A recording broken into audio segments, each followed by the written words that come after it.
ko wowe nubwo ugenda ugataha ari uko Uwiteka aba yishe imigambi y'incakura? Wari uzi ko no kuba uri kurya muri iki gihe ari imigambi y'incakura Uwiteka yishe? Wari uzi ko nubwo wabyaye bari baravuze ngo ntuzabyara? Wari uzi ko nubwo washatse bari baravuze ngo ntuzashaka? Wari uzi ko nubwo ufite umukwe bari baravuze ngo ntuzagira abakwe? Wari uzi ko nubwo ubonye ufite ubuzima bari barapanze kutazagira ubuzima? Ariko washinga ugenda utari wowe, umuriro uba warabatwitse. Ariko kuko yica imigambi y'incakura yaramanutse ibanza mu muriro. Humura Yesu aje kubanza mu kibazo cyawe. Humura Yesu amanuke kubanza mu kibazo ufite. Humura Yesu amanuke kubanza mu ntambara ufite. Humura Yesu amanuke kubanza ku makuba yarakwegereye. Humura Yesu amanuke kubanza ku ntambara wari kurwana. Humura Yesu amanuke kubanza mu rugo rwawe. Humura Yesu amanukiye kubanza ku nzara rumaranye igihe. Humura Yesu amanukiye mu kubura urubyaro rumaranye igihe. Humura Yesu amanukiye kugutabara kuko niwe buzima, niwe jambo rizima, niwe jambo rizima kuko niwe buzima. Humura Yesu amanukiye mu kibazo cyawe. Twongeye kubasuhuza abantu bakunda ibiganiro byo kuri Shaka Imana TV, aho muri hose turababwiye ngo Imana y'amahoro ibaho umugisha. Nkuko bisanzwe turagarutse kuri Shaka Imana TV. Amazina yanjye ni Elia. Mbasabiye umugisha aho muri hose mukunda gukurikira ibiganiro byacu tunyuza kuri iyi channel cyangwa kuri televiziyo ya Shaka Imana TV, kugira ngo amahoro y'Imana abe muri mwe. Kandi tunabibutsa kujya mwibuka gukora subscribe, like na share na comment. Iyo ni inkunga ikomeye cyane muba muduha, kandi Imana itajya yibagirwa imirimo ijye bibahera umugisha. Kandi iyo tuje aha nta yindi sije tuba tugendereye no kwamamaza ubwami bw'Imana. Iyo mukoze ibyo rero ijambo ry'Imana ribageraho ku gihe, kandi ndahamya ko abantu bose twese dukeneye ijambo ry'Imana nkuko Bibiliya bivuga. Ijambo ry'Imana ni umuzima, ijambo ry'Imana ni imibereho. Niyo mpamvu tuba tubakangurira gutega amatwi ijambo ry'Imana kuko ni n'uburinzi Imana ibaho umugisha. Reka rero dusome ijambo ry'Imana Uwiteka asize ku mutima wanjye kugira ngo turiganireho muri aya masaha, tuvuge icyo Imana asize ku mutima wanjye. Mbere yuko turisoma reka dusenge, kuko ijambo ry'Imana n'ubuzima. Reka dusenge kugira ngo tubabwire icyo Imana asize kuri twe ni mu izina rya Yesu. Turagushima Uwiteka, uri Imana y'amahoro, wuzuye ubambe n'imbabazi, ufite urukundo rudasanzwe rurenze urw'amama dukunda, ababyeyi badukunda, ubwitorero n'abantu bisi bakundana, n'abana n'ababyeyi bakundana. Urwo rukundo rwawe rurarenze, ruri hejuru ya byose. Reka rero kubwira urwo rukundo rugira icyo rukora mu mitima y'abantu, kubwira iryo jambo ryawe ngiye kuvuga riri mu rukundo rwawe rigire indwara rikiza, iryo jambo rigire imisozi ryururutsa, iryo jambo rigire imikomere byo mu mitima rivura, kubwira ijambo ryawe ni mu izina rya Yesu Kristo. Amen. Uwiteka yasize ijambo kuri mutima wanjye. Rero ku mutima wanjye dusanga mu gitabo cya Yobu, ni ibice 5 n'umurongo wa 12 wonyine. Havuze hatya ati, yica imigambi y'incakura kugira ngo amaboko yazo adasohoza imirimo yazo. Amen. Imana ishimwe. Iri ni ijambo Yobu yavuze ngo yica imigambi y'incakura kugira ngo amaboko yazo adasohoza imirimo yazo. Uwiteka yegeze yica imigambi y'incakura kuri Saduraka na Mishake na Abedenego, ubwo uriya mwami yari yagambiriye kubagirira nabi, ariko kuko Uwiteka yica imigambi y'incakura, Imana ishimwe. Amen. Ngo babasabye ngo kuko batapfukamiye ikigirwamana. Reka mvuga ijambo rikomeye. Nubwo ugenda hakaba hari imigambi icurirwa kure utanabizi, ariko duhashimwe n'Imana ibi hari kugira ngo yice imigambi y'incakura. Ngo nuko Nebukadinezari araza abaza aba bagabo batatu, aba basore batatu ati, nimwe mwitumye ubwanyu kuninira itegeko ryatanzwe, nimutaramye iki gishushanyo murapfa. Rero icyiza nabahitiramo nimuramye iki gishushanyo. Ariko hashimwe Yesu uba uri hafi yo kwica imigambi y'incakura. Ubwo bari babagambaniye bo bavuga ati nta kindi cyatuma dufata aba bagabo b'abanyagano, Imana yabo tureka tubatega Imana. Ariko reka ngutangarize ijambo rikomeye, nta wagutega Imana kuko Imana ni urufunguzo rw'ubuzima ahubwo. Bagutega nuvuga ngo babatega bashatse icyaha. Reka mu Kristo nkubwire, ujye ubaho uri umukristo bashaka ikosa, ari igihugu kikubureho ikosa, ari itorero usengeramo rikubureho ikosa, ari ababyeyi ari abana ubyara bakubureho ikosa, ngo bamushakira ahantu babategera aba basore kari batatu ngo barahabura. Bahabuze rero ngo bategera ku Mana yabo, ariko babategera ku Mana yica imigambi y'incakura. Imana ishimwe ndafashije. Noneho ngo babategeye aho ngo umwami Nebukadineza aravuga ati rero niki gituma noneho reka mbagira inama, nimuza kumva amakondera n'ibindi bitandukanye bivuze namwe mubarare. Noneho ariko Imana ishimwe kuko Saduraka na Meshake na Abedenego bari bazi Imana bakurikiye ariyo. Bari bafite n'amateka yuko yegeze izura Lazaro. Bari bafite n'amateka yuko hari umwana bita Honore, niko ibindi bitabo bivuga, umugore yari yapfuye umugabo yaramusigiye ngo agiye kumushyingura, ngo Yesu arababwira ngo arabavugisha, ubundi nta uvugisha umuntu uhetse umurambo ngo anawuhagarika, niyo yaba ari ubuyobozi butambutse bubonye umurambo babanza bugashyira ku ruhande. Ngo ariko ngo Yesu kubera power yari afite yuko agiye kuzura uwo mwana, arababwira ati mushyire iki hasi kirimo. Ubundi ayo mu mategeko ntibibaho, ariko Kristo ajya anyuranya n'amategeko y'abantu. Imana ishimwe. Baravuga ati mushyire ikiriba hasi. Ngo ngo uyu mugore ngo yari amufite umwana musigaranye ari umwe, kandi ngo yasaga na se. Ngo aramubwira ngo mwana byuka, umwana ngo arahaguruka. Rero iyi Mana nshaka kubabwira niyo Saduraka na Meshake na Abedenego batekerejeho, baravuga ngo naho yatwica rero twapfa tuyiringira. Reka twongere tuvuga undi muntu Imana yishe imigambi y'incakura kuri we, ngo Danieli w'umunyagano, ngo baramugambanira bajya babikorera iyo hirya. Umaze igihe ugambanirwa, umaze igihe bagucurira ibicu, umaze igihe bagushakaho impamvu ntibazibone, umaze igihe uri umuntu usenga cyangwa se utuje, ariko kubwo Satani akora bakagucurira ibicu. Ngo ariko Imana ishimwe ko yica imigambi y'incakura. Ngo uyu mugabo nawe Danieli ngo bageze ngo bashaka kumugerekaho icyaha atakoze, ngo Imana yica imigambi y'incakura. Rero ngo baragenda nawe bamutegera mu gusenga. Ubundi utegerwa aho, nutegerwa mu kabari, aho nutegerwa ku busambanyi, mu busambanyi, aho nutegerwa mu magambo. Banza urebe, ubundi utegerwa mu kwinginga Imana no kwegera Imana. Nusanga utegerwa mu kuba mu Mana, izica imigambi y'incakura. Imana ishimwe. Niba utegerwa mu byaha, va mu byaha uze muri Yesu. Imana ishimwe. Ngo nuko ngo uyu mugabo ndo mafashishwe. Amen. Uyu mugabo ngo bamutegera mu gusenga, ngo ariko ngo bagenda babivuga ngo abahungu nta kindi cyatuma tumufatisha, ngo bamutegera mu gusenga. Ngo ariko nasomye ijambo rirambwira ngo yica imigambi y'incakura kugira ngo amaboko yazo adasohoza imirimo yazo. Uzikaya amaboko y'abagome yagutegeye mu kukuzinga ngo ntuzashake.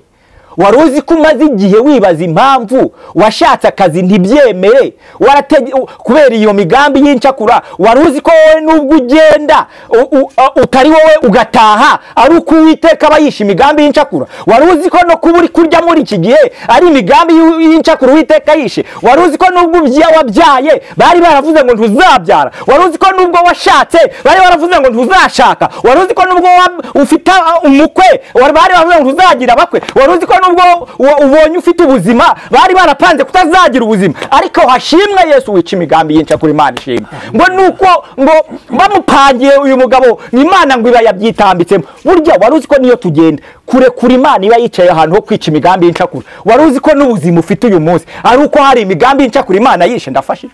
Amen. Ngo nuko uyu mugabo Danieli ngo bamushakye ariko se baribuze, bati nta bindi byo kumuta mu rwobo. Ariko Imana yica imigambi y'incakura iba yamanukiye mu rwobo. Imana ishimwe. Ngo intare bazisongesheje, aba bazishongesha rero nta nibo bapanga imigambi yo kugira nabi. Ariko nubwo bayipanze inama zabo Imana ntiyari zirimo. Nubwo bapanze kutazabyara Imana ntiri muri iyo migambi. Nubwo bakuroze ngo ntuzashake Imana ntabwo iri muri iyo migambi. Nubwo bakuroze ngo ntuzagira abana Imana ntiri muri iyo migambi. Nubwo bakuroze ngo ntuzagira akazi nk'abandi Imana imana ntiri muri iyo migambi yabo. Nubwo bavuze ngo bakwice, imana ntiri mu migambi yabo. Ngo iyo ni imigambi y'incakura bapanze, ngo ariko Uwiteka nawe ari hafi yo kohereza ingabo ngo yice imigambi y'incakura. Imana ishimwe, ndafashijwe. Ngo nuko ngo imana ijya yica imigambi y'incakura iba yohereje intare. Bo bamutaye mu ntare, ngo imana iba yafashe iminwa y'intare. Reka ngutangarize ko nubwo ugenda impamvu kiri muri urwo rugo ni iminwa y'intare imana yafunze. Ndafashijwe we, kuko ubundi ntibashaka ko wubaka, ntibashakaga kubyara, ariko imana yabaye mu ruhande rwabo ifunga iminwa yabo. Ubundi uri kurya nuko imana yafunze iminwa y'izo ntare. Kuba ubyaye ukaba ufite abakwe ni iminwa y'intare imana yafunze. Kuba warabonye ushingiye ni iminwa y'intare imana yafunze. Kuba warabonye uva muri ibyo bitaro ni iminwa y'intare imana yafunze. Ndafashijwe we, haleluya, Imana ishimwe. Ngo yica imigambi y'incakura kugira ngo idasohoza imirimo yayo. Iyi migambi y'incakura imana niyo yonyine ibinayizi ko iri gukorwa, wowe niyo wabimenya. Niyo mpamvu Yobu ajya kwandikira ijambo, nuko bari bavuze ati tukimana yawe wipfire n'ubundi ntabwo ikuzi, ureke kutujijisha. Ntabwo waba utarakoze ibyaha ngo uhure n'ibi bigeragezo. Ariko abatangariza ijambo rikomeye, arababwira ngo ngereka mbongerereho n'ikindi kirenze kwica imigambi y'incakura. Aravuga ngo nge imana namenye niyo aho napfa nzapfa nyiringira, kandi intambwe zanjye nzazikomereza imbere yazo. Imana ishimwe, imbere yayo. Aravuga ati Yobu byo nizamurira ruri kwiha. Arababwira ati ntabwo ari morale, ngewe uruhu rwanjye nirumara kubora imana yanjye nzayirebesha amaso yanjye saa yundi. Imana ishimwe, haleluya. Baravuga ati Yobu ukomeze witera rega ka murare. Aravuga ati si morale ndi kubabwira, nasomye ntabwo ari morale. Umva mbatangariza, ahubwo munamveho munamenye uwo ndiwe niyo namenye iyo ariyo. Arababwira ngo ahita babwira ijambo rikomeye, nzi yuko ishobora byose kandi nta kibasha kurogoya imigambi yayo yose. Imana ishimwe. Rero Imana ishimwe ko ishobora ibintu byose. Ibyo ishoboye ibyanjye birimo, ibyo ishoboye ibyawe birimo, ibyo ishoboye mwene data wo mu diaspora ibyawe birimo. Mu byo ishoboye Imana urugo rwawe irarushoboye kurwubaka. Imana ishoboye kuguha akazi, Imana ishoboye kuguha agakiza, Imana ishoboye kukuvana muri ibyo byaha, Imana ishoboye kuguhereza ubuzima, Imana ishoboye kukubakira, Imana ishoboye kukuvanaho inzingo zose, Imana ishoboye kugukuraho ibyago byose. Irabishoboye, Imana ishimwe. Nuko uyu mugabo Yobu arababwira ngo yica imigambi y'incakura. Tugendana n'incakura zikwereka ko zigukunze zitagukunze, ariko zinakavuga n'ibintu kure aho utamenya. Ariko hashimwe Yesu uba wicaye muri iyo nama ya akayica kugira ngo idasohoza imigambi baba bakugambiriyeho. Ngo nuko ngo uyu mugabo Yobu, reka tuvuge kugira ngo abantu babyumve neza. Reka mbabwire ngo nubwo we bicaye bagakora imigambi y'ubucakura udahari, nubwo bicaye bakagupangira imigambi y'ubucakura udahari, ndabisubiramo, ariko Imana ishimwe ko ijya yica n'iyo migambi y'incakura. Ngo bamutereye mu rwobo uyu mugabo Danieli, kuko Imana ari yafunze iminwa ahubwo zimusasira ubwoya. Aha nakuyemo ijambo rivuga ngo nubwo abantu bazi ko bakwishe, ahubwo bari kugutaho Imana iri. Nubwo isi ubona yaragutereranye, ariko Imana yo ihora ipanga ubutabazi ku buzima bwawe. Ntabwo uzapfa igihe cyawe kitageze, ntabwo uzaburizwamo icyawe cy'Imana yavuze ku buzima bwawe kizasohora. Ndetse n'ibyo ubona bikwasamiye, iminwa y'intare ubona mu buzima bwawe, Uwiteka azayifunga, kuko ni uba wicaye mu nama akica imigambi y'incakura. Ngo nuko Danieli bamutereyemo, ngo Uwiteka ahita abwira intare, reka dushime Yesu udutegeka n'intare zari zishonje ntizasamire kurya umuntu w'Imana. Reka dushime Yesu udutegeka intare izo arizo zose. Mbese dushime Yesu ujye wicara mu nama z'incakura akaziburizamo abantu bahari batanahari. Dushime Yesu ujye ufata imigambi y'incakura akayiburizamo, akaba ariyo mpamvu kiriho, akaba ariyo mpamvu kigenda, akaba ariyo mpamvu gihumeka, akaba ariyo mpamvu kirya, akaba ariyo mpamvu kibona ubuzima bwendereya. Nuko Yesu aba yicaye aho ngaho. Nukuvuga ngo bamufashe, ngo bamutaye mu rwobo, Uwiteka abwira intare ati sitope, dushime Yesu ugitegeka n'intare zikumva. Avuga ati mwariye benshi, uyu uje ntabwo aribwa, uyu nakataribwa. Imana ishimwe. Afite ijambo namuvuzeho, afite icyo navuganye nawe. Reka dutangariza abantu bari bafite ubwoba ko ntibakurwa umutima, kuko icyo Imana yavuze kiri hejuru y'icyo abantu bavuze. Icyo Imana igambiriye kiri hejuru y'imigambi y'abantu, kuko Imana ijya yica imigambi y'izo ncakura. Humura rero, Uwiteka azica imigambi y'incakura ku buzima bwawe, kandi si ukuyica gusa, ahora yica ku manywa na nijoro. Yabaga atari we wayishe, ntuba ukiriho, kuko imigambi y'incakura icurwa buri munsi. Ariko hashimwe Yesu, kuko nawe atabara buri munsi. Reka twavuga n'undi muntu Imana yishe imigambi y'incakura. Abagabo bitwa Abisiraheli baje, Farawo yemeye kubarekura kubw'ibyago yarabonye, ngo ariko yisubiyemo asanga imirimo y'agahato atari iyo kwa Farawo, abavuga ngo ni y'Abisiraheli, kandi siko byari biri. Umaze igihe uri mu gahato k'Abanyegiputa, ariko Imana ije kugukura mu gahato.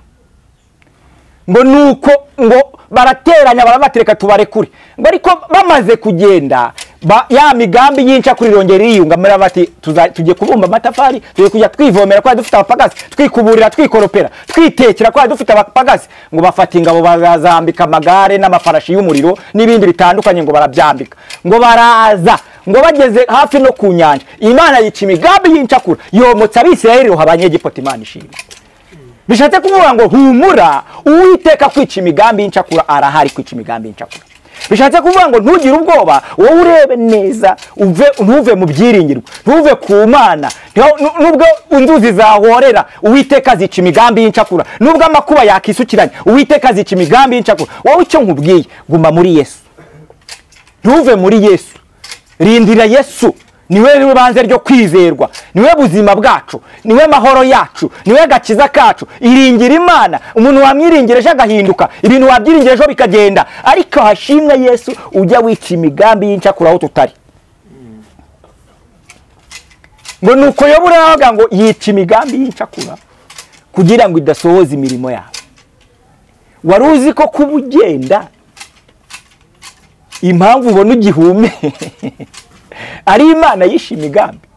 Wari uzi ko ari n'igihe ugenda abantu bateze igicu ikabasinziriza ugatambuka? Wahuye rero na byinshi, wahuye n'intambara nyinshi, ariko humura, Uwiteka yica imigambi y'incakura.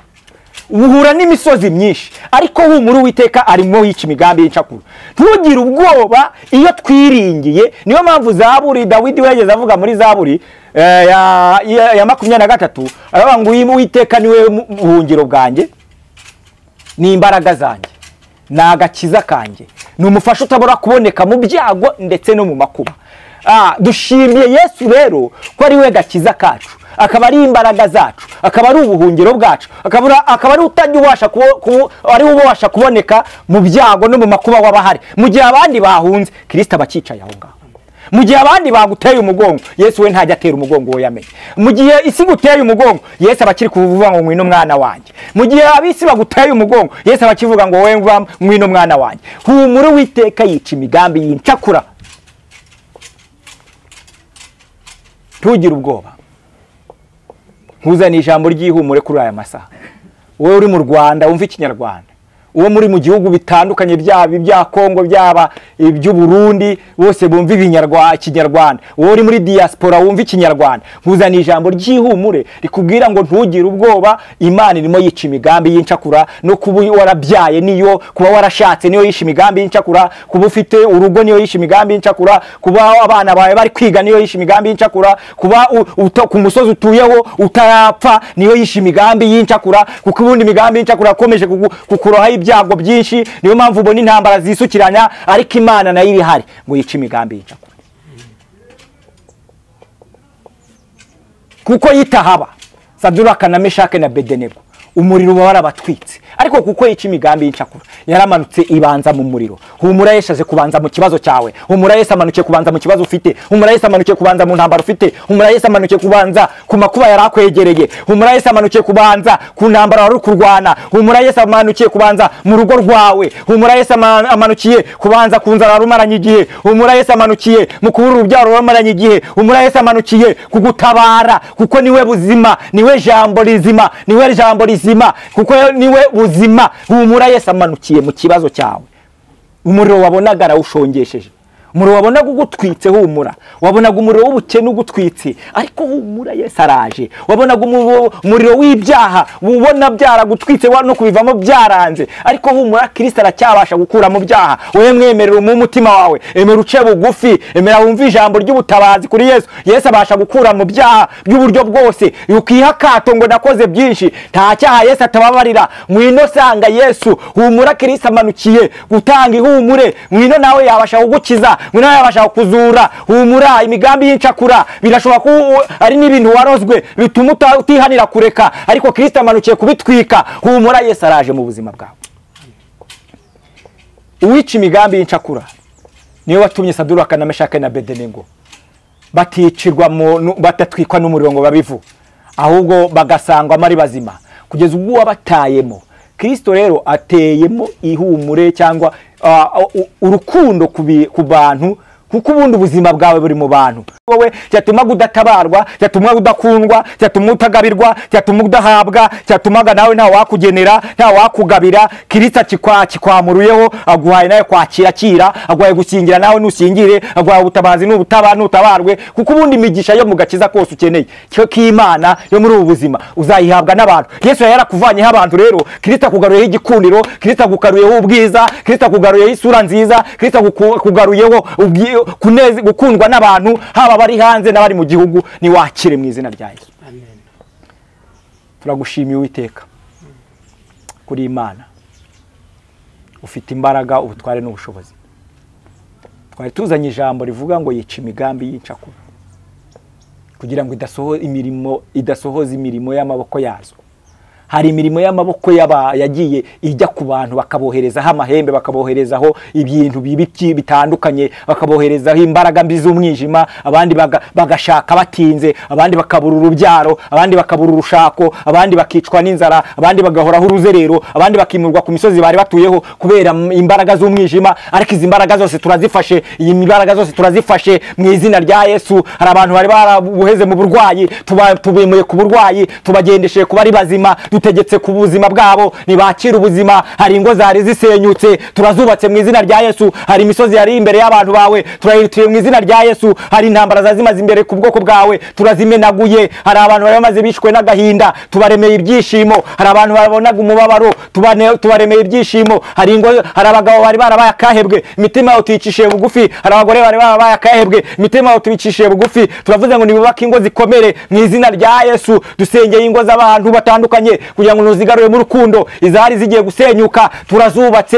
Abantu bari barabuza akazi, tubaremeye akazi. Indwara z'abantu bari barwaye igihe kinini, tubavanye ku gisaso cy'uburwayi. Haba bari mu bitaro, haba bari mu ngo, haba barwaye indwara zitaze babasezereye bavuga ko zitazakira. Twatuye gukira ku bw'ijambo ry'Imana, twatuye gukira ku bw'ijambo ry'Imana. Niwiciye imigambi y'incakura ye gusohoza imirimo y'amaboko yazo mu izina rya Yesu. Tanga ubuzima, tanga amahoro, tanga agakiza. Vuhata imitima yarahebwe, yaraguye mu byaha, yaranze kuvamo, turayivanyemo. Turasenze mu imbaraga z'ijambo ry'Imana ivana abantu mu byaha, ritanga agakiza gafatika, ritanga ubuzima bufatika. Aleluya. Abantu nibakire gutabarwa, abantu nibakire agakiza, abantu nibakire ubuzima, abantu bawe nibakire amahoro, kuko Imana itanga amahoro. Turagushimiye kuri Imana ikoze ibikomeye ku buzima bw'abagoko bwawe. Ni mu izina rya Yesu tubisenze tubyambaje.